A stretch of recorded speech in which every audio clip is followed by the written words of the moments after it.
할렐루야. 오늘도 굿TV에 함께 하시는 여러분들을 예수님의 이름으로 사랑하고 축복합니다. 예수님께서는 요한복음 3장 16절 말씀을 통해서 독생자 예수를 믿는 자가 멸망치 않고 영생을 얻는다고 말씀하시며, 우리는 믿음으로 구원이 있음에 대한 부분을 예수님이 분명히 말씀해 주셨습니다.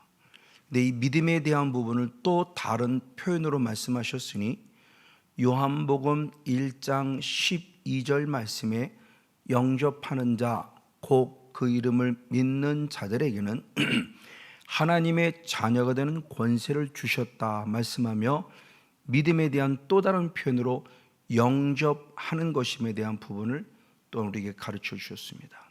그리고 또 이어서 요한복음 17장 3절 말씀을 통해서는 영생은 유일하신 참 하나님과 그의 보내신 자 예수 그리스도를 아는 것이다 라고 말씀하며, 믿음이란 또 다른 표현에 대해서 아는 것에 대한 부분이라고 말씀합니다. 즉 믿음은 영접하는 것이고 믿음은 아는 것이라는 것을 같이 말씀하는 거죠. 믿음 따로 영접 따로 아는 것 따로가 아니라 믿음이 곧 영접이고 영접이 곧 아는 것임에 대한 부분을 통해서 예수를 나의 구원자로 믿는다는 것이 무엇인가에 대한 부분을 우리가 조금 더 확실하게 말씀을 통해서 알 수 있습니다. 자, 그러면 우리는 과연 하나님을 어떻게 아는가? 이 말을 달리 말하면 하나님을 어떻게 믿으며 하나님을 어떻게 영접하는가, 하나님을 어떻게 알 수 있는가라는 부분입니다. 크게 우리는 두 가지로 말씀할 수 있는데, 먼저는 인격적인 삼위일체 하나님을 통해서 안다고 표현할 때, 예수는 먼저 마태복음 11장 27절의 말씀을 통해서 아들의 소원대로 계시를 받는 자가 아버지를 안다라고 말씀해요. 계시라고 하는 단어를 통해서 하나님의 아들의 예수님의 소원을 통해서 그 하나님이 주시는 거룩한 계시를 받을 때 이런 하나님이구나 하고 하나님을 알 수 있다는 사실을 예수님이 친히 말씀해 주셨습니다. 그때 그 계시라는 원어가 아포칼립토라는 원어입니다. 이것을 말씀하는 조금 더 후반에 다시 한 번 더 아포칼립토라는 원어가 나오기 때문에 한번 먼저 말씀을 드립니다. 하나님이 주시는 계시를 통해서 안다라고 말씀할 수 있어요. 이에 사도 요한도 똑같이 요한일서 5장 20절의 말씀을 통해서 하나님의 아들이 이르러 내게 지각, 다시 한번 깨달음을 주실 때 결국은 참된 자 하나님을 알게 된다라고 말씀하며, 예수님이 주시는 지각, 예수님이 주시는 깨달음을 통해서 하나님을 알 수 있다고 또한 성경은 표현하고 있습니다. 이것을 바울이 또 다른 각도로 봤을 때 에베소서 1장 17절 말씀을 통해서 보면은 하나님 아버지께서 우리에게 지혜와 계시의 영을 주실 때 하나님을 알게 된다고 또 표현해요. 자, 예수님이 알게 하셨고 하나님이 알게 하셨고 성령인 계시의 영으로 하나님을 아버지를 알게 하신다라고 말씀하고 있습니다.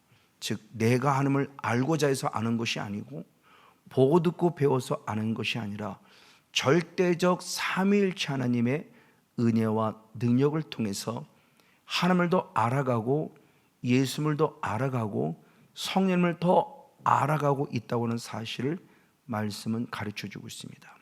이런 대표적인 예로서 예수님이 어느 날 제자들에게 묻습니다.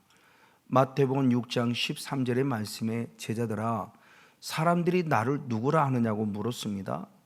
이때 제자들이 마태복음 6장 14절 말씀에 어떤 사람들은 예수님을 세례요한이라고도 합니다.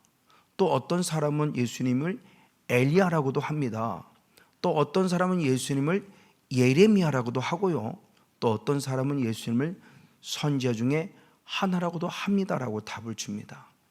그랬더니 다시 한번 예수님이 더 의미심장한 질문을 하니 마태복음 6장 15절 여튼 16장 15절 말씀에 그러면 너희는 나를 누구라냐고 물어요. 그때 우리가 너무나 잘 아는 말씀이죠. 마태복음 16장 16절 말씀에 주는 그리스도시요 살아계신 하나님의 아들입니다 라는 고백을 합니다. 이때 예수님이 너무너무 기뻐하시죠. 그러면서 아주 중요한 말씀을 하셨습니다. 마태복음 16장 17절 말씀에 뭐라고 주님께서 말씀하시느냐? 바요나 시몬아 내가 복이 있구나. 이것을 알게 한 이는 혈육이 아니라 하늘에 계신 아버지께서 알게 하셨다고 표현하며 하나님 아버지가 예수님을 그리스도시요 살아계신 하나님을 알게 하셨다 그러는데 그 알게 하셨다는 원어가 아까 마태복음 11장 27절에 계시란 단어로 해석된 아포칼립토랑 똑같은 원어예요. 그러니까 계시가 된다는 것은 하나님을 알도록 예수님을 알도록 성령님을 알도록 알려주시는 거구나라는 것을 알 수 있죠. 정확하게 주님을 더 알 수 있는 은혜를 주시고 있다는 사실을 우리에게 분명히 말씀해 주고 있습니다. 이에 사도 요한은 요한복음 14장 26절 말씀에 성령님이 내게 임하시면 내게 모든 것을 가르쳐 주시고 또한 가르쳐 주신 모든 것을 생각나게 하시는 분이라고 말하며 성령님의 존재에 대한 부분을 또 다른 각도를 통해서 가르치고 말씀해 주고 있어요. 이걸 사도 요한이 또다시 요한 1서 2장 20절과 27절의 말씀에 우리가 많이 사용하는 단어 기름 부음이라는 단어를 통해서 이렇게 표현합니다. 20절의 말씀에 모든 걸 가르쳐 주시고 모든 것을 알게 하신다. 27절 말씀에도 성령의 기름 부음이 임할 때에 모든 것을 너희에게 가르치며 알게 하신다고 분명히 말씀해요. 일반적인 성령이 아니라 성령의 기름 부음이라는 단어를 통해 우리에게 말씀할 때 우리가 모든 것을 하나님이 가르쳐 주시는 순간 우리가 모든 것을 알게 된다는 아주 중요한 말씀을 통해서 성령의 기름 부음이 부어질 때 여러 가지 많은 은사가 나타나는 것도 중요하지만 진짜 중요한 것은 그리스도로부터 가르침을 받는 순간 그분을 정확히 아는 것이라고 말씀하고 있다는 사실이죠. 그래서 고린도전서 12장 8절 말씀에 사도 바울은 성령이 내게 임하는 순간 하나님이 주신 아주 귀한 은사가 있다고 말씀했을 때 그 은사 가운데 첫 번째 말씀할 때 성령으로 말미암아 지혜의 말씀의 은사가 있고 두 번째 지식의 말씀의 은사가 있다라고 성경은 말씀하고 있어요. 그럼 지혜라는 부분은 과연 무엇을 말할까요? 그 지혜는 말씀을 적용하는 탁월한 능력을 가진 자에 대한 부분을 말해요. 그래서 이 지혜의 영성을 가진 자가 고린도전서 12장 28절 말씀을 통해서 봤을 때 첫째는 사도요 둘째는 선지자라고 표현함을 통해서 사도와 선지자에게 지혜의 말씀의 은사를 주셔서 말씀을 가르쳐 놓으면 끝남이 아니라 그 말씀을 읽고 말씀을 듣고 말씀을 적용해서 말씀을 잘 풀어 설명하시는 분이 바로 사도의 영성, 선지자의 영성을 가진 자에 대한 분을 말하고 있습니다. 그리고 두 번째로 지식의 말씀의 은사로인데 지식의 말씀의 은사는 말 그대로 하나님의 기록된 말씀을 지식으로 잘 알고 그것을 가르치는 자임을 말합니다. 즉 말씀의 이론을 잘 알고 그것을 잘 있는 대로 가르치는 자죠. 그래서 역시 이어서 고린도전서 12장 28절 말씀에 셋째는 교사요라는 말씀을 통해서 교사에게는 지식의 말씀의 은사가 있어서 내가 알고 있는 말씀들을 잘 알고 그것을 그대로 전달할 줄 아는 자에게 주시는 은사임을 봅니다. 바로 이와 같이 성령 안에서 우리가 새로워지는 모습을 봤을 때 지혜의 말씀의 은사를 먼저 주시고 그리고 지식의 말씀의 은사가 또한 우리에게 필요함이 됨을 보면서 베드로는 이 고백을 잘 기록했어요.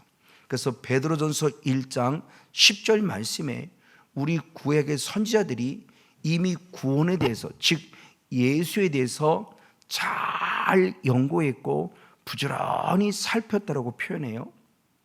이미 구약의 선자들이 역시 그냥 막연히 하나님의 복음을 전한 것이 아니라 그들 역시 하나님이 주시는 음성 속에서 말씀을 계속 연구했고, 그리고 말씀을 잘 살펴서 어떻게 적용할까를 모습을 알고 말씀을 증거했다고 말하며, 선지자들의 영성이 어떤 영성을 가지고 있는 걸 알아요. 그럼 구약의 선자는 어떻게 이걸 알았을까요? 라는 부분입니다. 그걸 베드로는 역시 말할 때 베드로전서 1장 12절의 말씀을 통해서 보면, 이들이 예수를, 구원을 증거할 때 우리를 위하여, 즉 너희를 위하여 계시한 것임을 너희가 알게 되었나니, 그들은 그런 뭐냐? 하늘로부터 보내신 성령을 힘입어 복음을 전하는 자들로서 이제 우리에게 고하고 있다라는 말씀을 해요. 그럼 구약의 선자들 역시 성령의 통치, 성령의 계시, 성령의 감동을 통해서 본인들이 깨닫고 은혜 받은 바의 모습을 잘 적용해서 전달하고 있었다는 사실을 통해서, 신약의 시대만이 아니라 이미 구약의 시대부터 그들은 성령의 기름 부음 받은 선지자 역할을 했음에 대한 부분을 잘 알려줍니다. 바로 이와 같이 우리는 하나님을 안다는 것은 보고 듣고 배움을 통해서 하는 것이 아니라 삼위일체 하나님 예수님 성령님이 주신 거룩한 계시, 그 거룩한 깨달음을 통해서 하나님을 알게 되죠.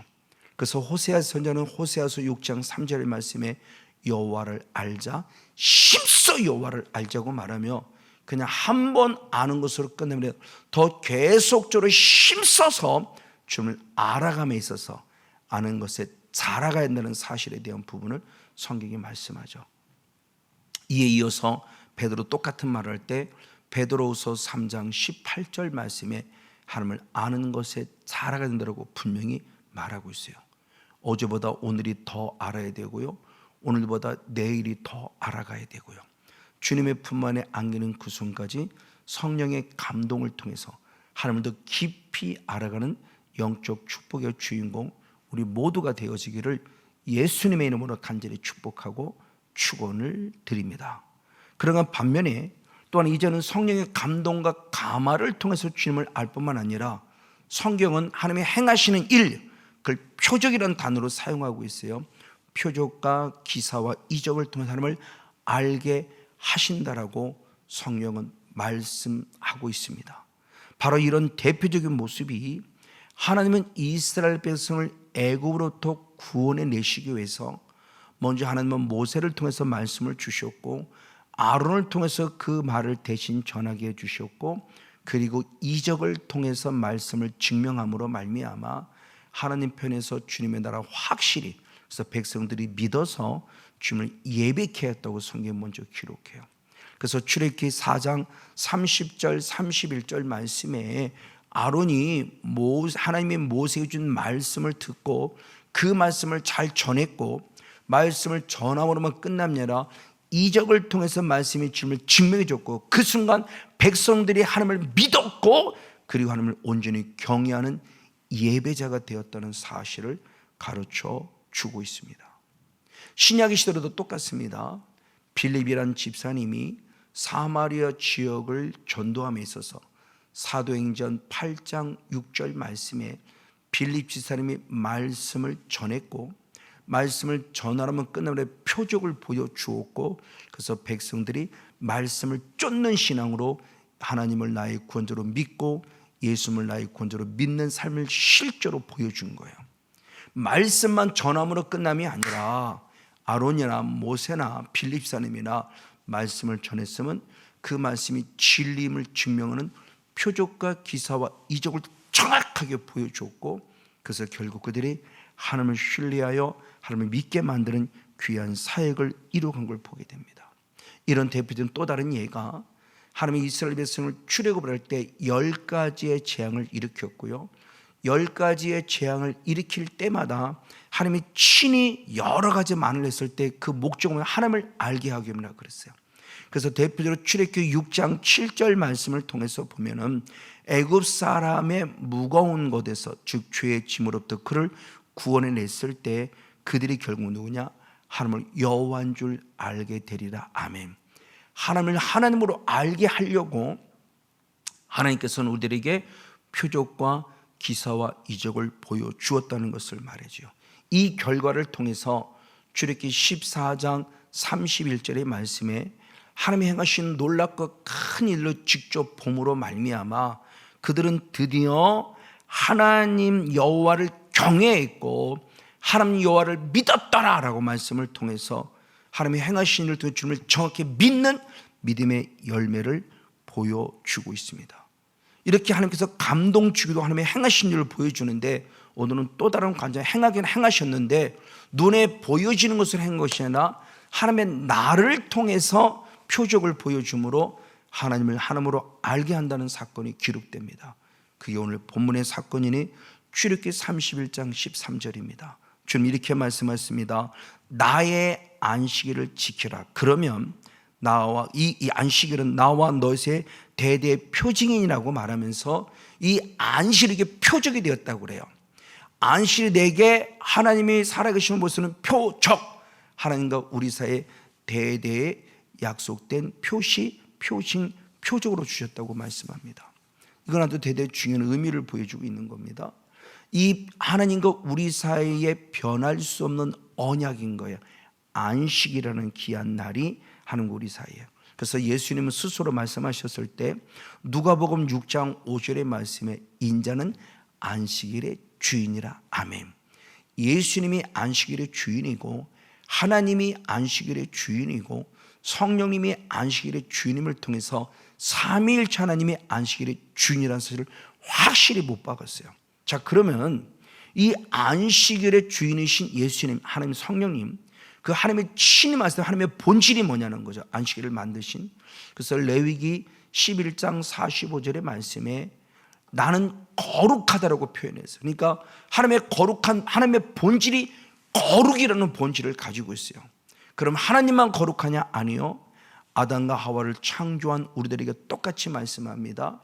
기록된 바라고 말하며 레위기 11장 45절의 말씀을 인용해서 베드로 전서 1장 16절에 말씀할 때 내가 거룩하니 너희도 거룩하라고 주님의 거룩한 명령. 그러니까 하나님의 형상을 따라 지음받은 우리는 하나님을 본받아 똑같이 하나님이 거룩하기 때문에 우리도 거룩해야만 한다는 귀한 사명을 우리에게 주셨음을 봅니다. 참 이렇게 거룩한 하나님이 6일 동안 열심히 일하시고 제7일째 안식하시면서 이 제7일째 되는 이 날을 가장 복되고 거룩한 날이라고 말하며 안식일을 처음에 제정하셨으니 창세기 2장 3절 말씀에 일곱째 날을 복 주사 거룩하게 하셨고 이 날에 안식하셨다라고 표현하며 제7일째 되는 날이 안식일이니 하나님이 열심히 6일 동안 일하시고 7일째 안식한 이 날을 주님이 친히 말씀하기를 거룩하게 하셨다. 안식일 자체가 거룩해. 왜? 하나님의 본질이 거룩이기 때문에 하나님 만드신 안식일도 거룩해야만 한다는 겁니다. 그리고 우리의 본질을 거룩하게 또 만들면서 명령하셨기에 출애굽기 20장 8절 말씀에 제4계명을 통해서 안식일을 기억하여 거룩히 지키라는 거룩한 명령을 주셨어요. 자, 하나님이 거룩입니다. 그 거룩하신 하나님이 안식일을 거룩하게 만들었습니다. 그리고 하나님의 형상을 띠면 우리도 역시 거룩하게 만들었습니다.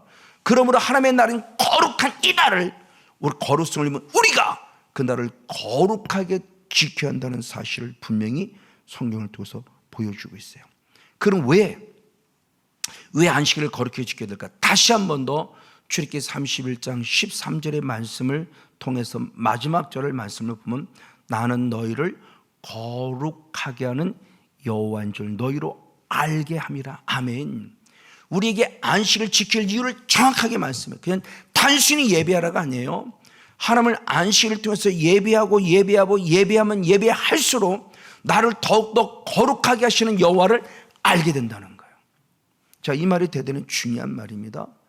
이렇게 안식일을 거룩히 지키는 것이 내가 하나님을 아는 자의 열매예요.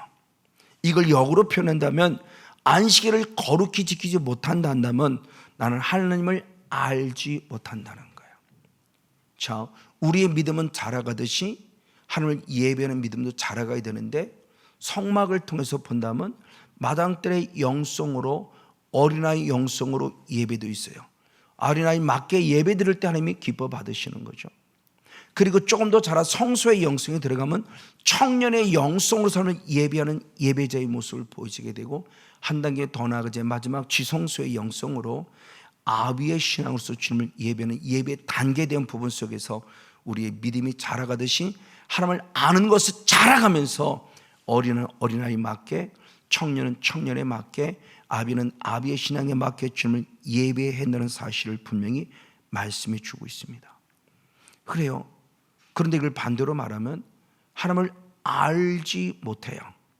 즉 주님을 안식일을 거룩히 지키지 못했기 때문에 하나님을 알지 못한다는 또한 충격적인 얘기를 합니다. 그러면 이렇게 하나님을 알지 못하여 안식일을 더럽히는 자가 될 때 주님은 어떻게 하시느냐? 에스겔서 20장 13절의 말씀에 안식일을 크게 더럽혔으므로 하나님이 분노하심으로 말미암아 그들의 위에 쏟아 멸하리라고 말씀해요. 안식일을 더럽혔어요. 안식일을 깨끗게 하지 않고 온전히 거룩하게 지키지 못했어요. 안식일 자체를 지키지 않았다는 것이 아닙니다. 더럽혔어요. 주님의 분노를 통해서 그 분노가 우리 머리에 쏟아져서 멸한대요. 이것이 실제로 되는 사건이 어떤 사건이냐? 이 사건의 모습을 예레미야는 이렇게 표현했으니 예레미야 17장 27절 말씀에 안식일을 거룩히 지키지 아니하고 안식일에 짐을 지는 자는 성문에 불을 놓고 예루살렘 궁전을 삼키게 하리니 그불이 꺼리지 아니하리라는 아주 중요한 예언을 합니다. 안식일답게 섬기지 못했을 때 결국 불타 없어진다고 말해요. 이건 앞날에 대한 예언이 실제가 됐어요. 그래서 예레미야 52장 13절 15절 말씀에 여호와의 전과 왕궁이 불살라졌고 바벨론 왕에게 항복한 자와 더불어 사로잡아 옮겨졌다고 말하며 결국 예루살렘이 불타 없어지는 순간 바벨론의 포로가 되면서 바로 남쪽 유다도 멸망했음에 대한 부분을 우리에게 분명히 알려주고 있는 거예요. 그래서 바벨론 포로가 됐을 때 하나님은 바벨론 포로가 된 그 상황에 에스겔 선지자를 통해서 옛날에 있던 말씀을 다시 한번 상기시켜 줍니다.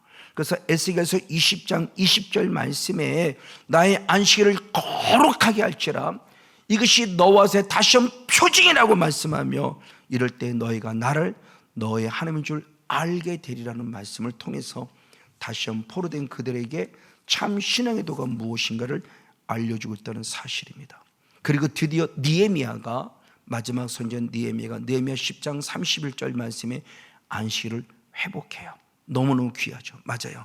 이렇게 안식일을 회복하는 이 은혜를 통해 우리들에게 참된 하나님의 은혜를 가질 것을 말씀해 주고 있습니다. 그리고 이 안식일을 유대인들이 유대인에게 지키지 못해 주님은 이방인에게 관심을 갖습니다.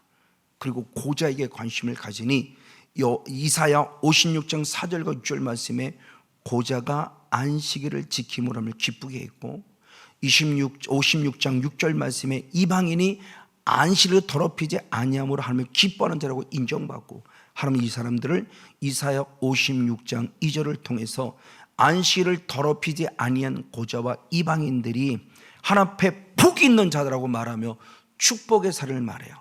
이스라엘 백성을 깨끗한 예배를 받기를 원했지만 결국 깨끗하지 못했어요. 그래서 이방인에 관심을 갖죠. 그래서 주님은 느헤미야 선지자 시대 똑같은 말라기 선지자를 통해서 말라기 2장 12절 말씀에 내 이름을 위하여 깨끗한 제물 드린 이방인, 내 이름이 이방인들 속에 크게 하나님이 주신 영광을 얻을 것이라 표현하며 이방인들의 깨끗한 예물을 원하고 있으시면 우리들이 똑같은 말씀을 줍니다. 이 말씀을 예수님은 다시 한 말씀하시니 요한복음 4장 22절의 말씀에 사마리아 사람 너희는 하나님을 알지 못하고 예배하고 우리는 하나님을 알고 예배함으로 구원이 우리에게서 남이라는 아주 중요한 말씀을 합니다. 하나님을 알지 못하고 예배하는 사마리아는 구원이 없다는 얘기고 하나님을 알고 예배하는 우리들에게 유대인 예수님에게 구원이 있다고 말해요. 그럼 어떻게?